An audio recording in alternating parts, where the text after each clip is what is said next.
ارحل يا مدبولي، ارحل بالله عليك. هو ايه؟ هو انت متسلط علينا؟ بالله عليك يا اخي ترحل. ارحل يا مدبولي. 10 سنين 10 سنين كل شهر والتاني بتزود في الاسعار وتقول لنا تحملوا. نتحمل ايه؟ احنا غلابه، احنا ملناش اي دخل، احنا بنتحمل بقالنا 10 سنين، هنتحمل ايه اكتر من كده؟ طب احنا نتحمل، ولادنا يتحملوا ازاي؟ ولادنا يتحملوا ازاي؟ اعتل شنب فينا بقى بيتكسر قدام ولاده عشان مش قادر يقضي لهم طلباتهم، ومش قادر ياكلهم ولا يعالجهم ولا يصرف عليهم في مدارس. اعتل شنب فينا، اعتل شنب فينا يا مدبولي.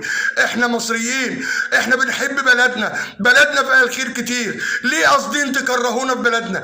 ليه قاصدين تكرهونا في بلدنا واحنا ملناش غيرها؟ مصر فيها الخير كتير يا مدبولي.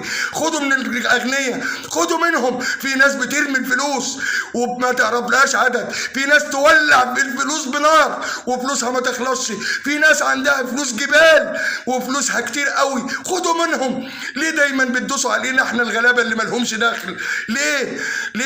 ليه كل شهر والتاني ترفعوا الاسعار؟ واما بترفعوا الاسعار التجار بيستغلونا من ناحيه تانيه وبياكلوا في كرشنا وكرش ولادنا اكتر عشان ما فيش عليهم رقابه. يعني رفع اسعار مع قله رقابه. هنجيب منين؟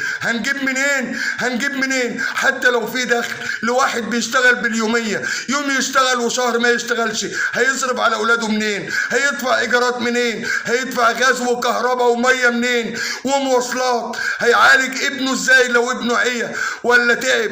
هيروح يعالجه ازاي؟ هيروح يكشف عليه ازاي؟ هيجيب له العلاج منين؟ هيجيب له العلاج منين؟ والعلاج كمان بقى نار، كل حاجه بقت نار، كل حاجه بقت نار. ارحمنا يا مدبولي بالله عليك، ارحمنا يا مدبولي، ارحمنا وارحل، ارحمنا وارحل، ارحمنا وارحل.